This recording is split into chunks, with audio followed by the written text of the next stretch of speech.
a laptop because it's not loading up their Explorer or Firefox very quickly. So I think it's a good thing, and me and Roy, I think, have had this conversation many times before. Also, the car analogy as well. I think we several times talked about before. Well, we basically try to figure out if it's possible to suggest people should know how a car basically works. So what an engine is doing. Even just the pistons, things, very basic things. So a person who is being told, don't change gears without pressing the clutch, should at least know why. The very basic things, and differentials and everything else, to kind of have a sense for it. When you're on the road, you need to know why certain things work certain ways, so that you don't break your car. So you don't have to know every small things, but even I found it quite disturbing when some people have illnesses, and even these days, it's really embarrassing to say, lots of people don't understand what an illness is. They don't really understand how the body works, so they make these really embarrassing remarks about what they think might be happening. Which it's better if you don't say anything, because it's very superstitious. It's just very ignorant. I could give you examples of what people think that happens when they have headaches or something with the lungs, and what they think actually causes cancer. They don't really know, and this allows people to fool them. This is why you have people, charlatans like Chopra, telling people things with energy and spirits and stuff, and they believe that. They just believe that because they don't know how these things work. They don't have critical skills about all kinds of issues, and this is where they just swallow anything. So and completely not tech related, but that's actually something that really pisses me off, especially on the medical thing, because there is a lot of herbal and medical knowledge and so forth, but it gets confused with all the flimflammery. It's the same thing in technology. There's this quest to turn the computer into a giant round button you just push, and it does everything for you.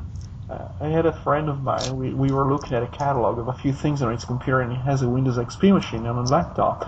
And all the time, basically, there was a big screen of McAfee telling him, you have 20 days left to renew the thing, and asked him, do you actually pay him for this? And he says, no. So I say, why do you have this thing in the background? He just has this thing telling me, you have to buy it. There's 20 days left. And some people probably came as trial software on the computer. Yeah, and he probably doesn't know how to remove that. So it's just going to alert him anytime. Well, the reason why I brought that article up in particular was because it was coming from the BBC Click. And BBC Click, for those that don't know, I'm sure Rusty has seen the show a few times, but it spends most of its episodes giving a very watered-down version of tech news, with its mandatory social networking news service that it likes to pimp every episode. I have very little time for it, but one of my joys of life is to watch it and then criticize it later on Twitter or Identica. So that since you've brought that up, because that's a trend here too, what do we think about the news networks or television networks like trying to get geeky because they think it sells, but then dumbing it down to the level that a kindergartner is insulted? It's week in, week out. If we were to sign up for all the social networking sites that BBC Click had pimped on their show over the years, I think we'd do nothing but type on the keyboard, because it seems to be a new one every week. But like I say, it is one of my joys, and I do love watching it. It's one of those shows that you love to hate, a little bit like the pantomime villain that you love to boo. So I thoroughly recommend anybody watch it. So you go first. Oh, I was gonna give a transition. So if you had something to say it. I was gonna say for those who don't know and they haven't followed things, Bill Gates has given about $20 million to the BBC, and the conditions is they have to cover some issues which he thinks are important. So obviously things of interest to his heart. So it just disturbed me, because I think people who pay taxpayers pay the BBC to give objective news. And here's the BBC, accepting money from rich people for their agenda, basically. It's that 20 million certainly hasn't gone into the production values of the BBC Click show, I don't think. There's certainly no evidence of that there.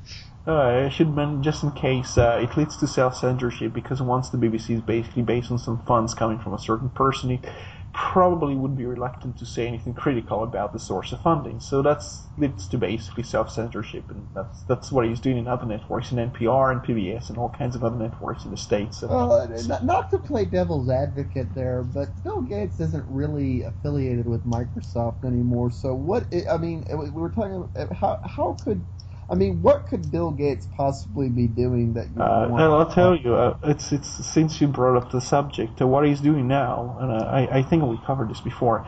Do you know his friend Nathan, the guy behind Intellectual Ventures, the company which goes around extorting people? So Gates is very close to him still, and uses the Gates Foundation to promote the same patents as he does.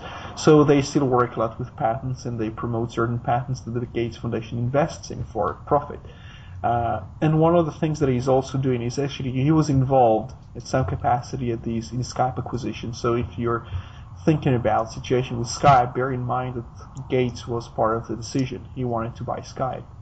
And he's still involved as a kind of a person that they consult, and they have to still comply with his will, even if he's just busy doing other things too. So I just generally think, like, in history, you look at the Rockefellers, you have to watch what these families are doing, because they do have a lot of power. And we call all this stuff philanthropy, but I want to know where, like, that true technologically philanthropical foundation is. That one who's, oh, by the way, this is a patent that never should have been approved. Let's go ahead and make it invalid. Where's that foundation? What's for the person in it? Because I read some articles. It's probably better to cite it because people will just slam me for it. But the foundations, lots of people start to argue, it's just a way of exerting more control. So a person's got lots of money, wants to do something, a bit of a publicity thing and a bit of a power play, and do foundations work differently in the UK? Do they do? At the end of the day, all a foundation is in the States is an excuse for people to dodge taxes. Yeah, exactly. And you basically they're giving the money they would give to the government to the foundation, and they have some influence on what causes the foundation does. So basically they're spending their tax money in a way in line with their values rather than whatever happens to be the particular government in power's agenda. That's a nice thing if you can do it, if you actually pay for something you care about. If you can get the foundations to do something about the foundations having influence, it would be nice, but it's kind of circular, you see. It's as long as it works well for those in power, it's unlikely they will retract that. So there is the Dell Foundation. I think Zuckerberg is starting to play with the schools. He likes kids now, so kids should. Oh, yes. Yeah.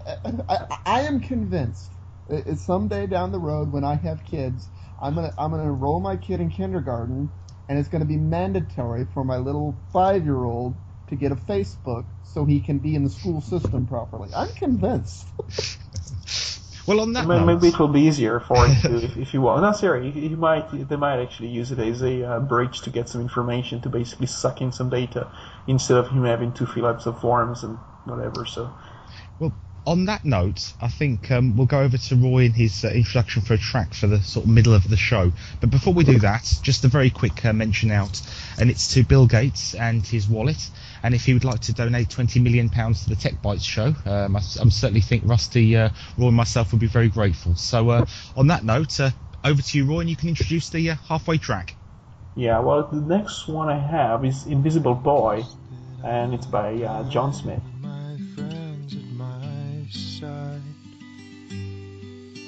Puzzled young faces just slipped away slowly. I thought of the times I was drunk on a railway, lamented the time I was smashed in the square. So around I did wander for to find my way home. On feet made of nothing, it's harder to roam.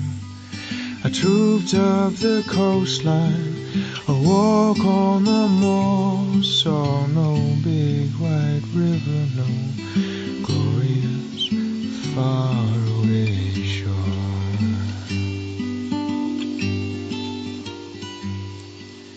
And every now and again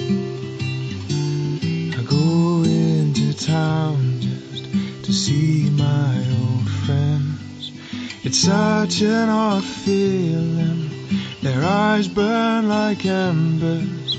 Their minds are these forests where thoughts fall as timber.